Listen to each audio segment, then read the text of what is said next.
the homepage of Drudge Report early on November 7, 2016. The highlighted link goes to rt.com.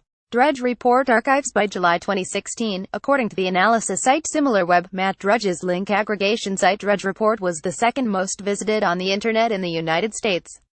Over the course of the month of the Republican and Democratic presidential conventions and the month of the leak of emails stolen from the Democratic National Committee, SimilarWeb estimates that Drudge had 1,472,220,000 page views. That's 1.4 billion, the equivalent of 47 views of the Drudge Report every second of every minute that month.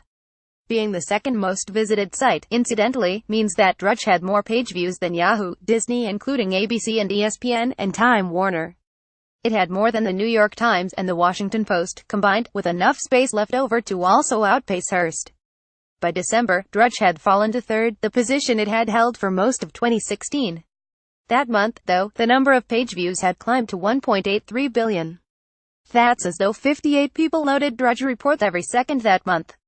Translated into universally accessible terms, the Drudge Report was a traffic behemoth during the 2016 election. And every time the page was loaded last year and today, should you visit, there were 2 direct links to the conspiracy theory hawking site InfoWars. To be fair, those 2 links were included in the long list of links to news websites and pundits at the bottom of the Drudge homepage. But over the course of the campaign, Drudge was also not shy about linking directly to individual stories at InfoWars, as well as RT and Sputnik News, both content-sharing arms of the Russian government. Drudge Report archives captures an image of the Drudge Report every 2 minutes, as it has for 16 years. We ran a script that checked the first update to Drudge Report after 9 a.m. on every day of the past decade, counting the number of times Drudge linked to InfoWars, RT or Sputnik.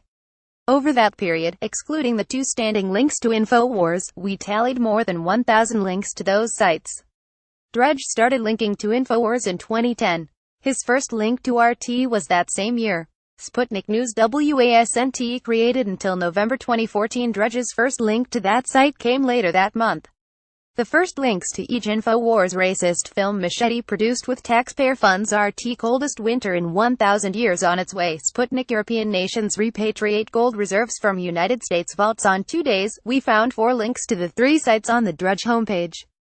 One was on March 3, 2015, when Drudge linked to articles about how supporters of Barack Obama endorsed Karl Marx for president. InfoWars, email sent from Sidney Blumenthal to Hillary Clinton. RT, about crime in Texas. Sputnik and how the United States was sending the National Guard to Ukraine. Sputnik. The other day was October 6, 2015.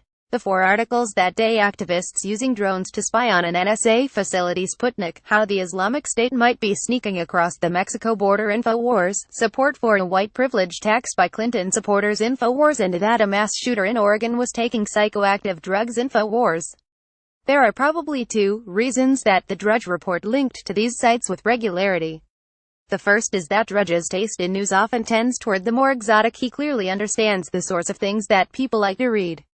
The other is that Drudge himself seems to share some of the same sense of impending apocalypse and systemic collapse that undergirds a lot of the reports from these sites. On more than a third of the days between when Donald Trump announced his candidacy and when he won the presidency, the Drudge Report had a link from InfoWars, RT or Sputnik on its homepage by 9 a.m. The month in which there were the most links to the 3 sites was April 2014. The second most links in a month was a 3-way tie, including November 2016. There were no links to the sites on the morning of the election, but on November 7, there were 3: a story about protesters crashing a Clinton rally. InfoWars, a story about WikiLeaks suffering a denial-of-service attack. RT, and a story about a German town building a wall to separate out refugees. RT. It's important to contextualize this.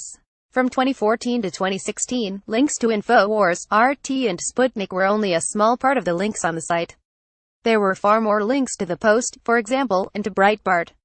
That said, there's no question that the 3 sites saw a lot of traffic that was driven by Drudge. In October, the month before the 2016 election, SimilarWeb announced that one particular site was rising on the charts, with a bullet. Last but not least, the site's Orit Cody wrote, Infowars.com, known for its acclaimed host and conspiracy theorist, Alex Jones, made an extraordinary leap of 31 spots, advancing to 84th in October's ranking. That month, Infowars had 57.8 million page views, more than the BBC, Wired, or RT, which had climbed to 95th, up from 108th.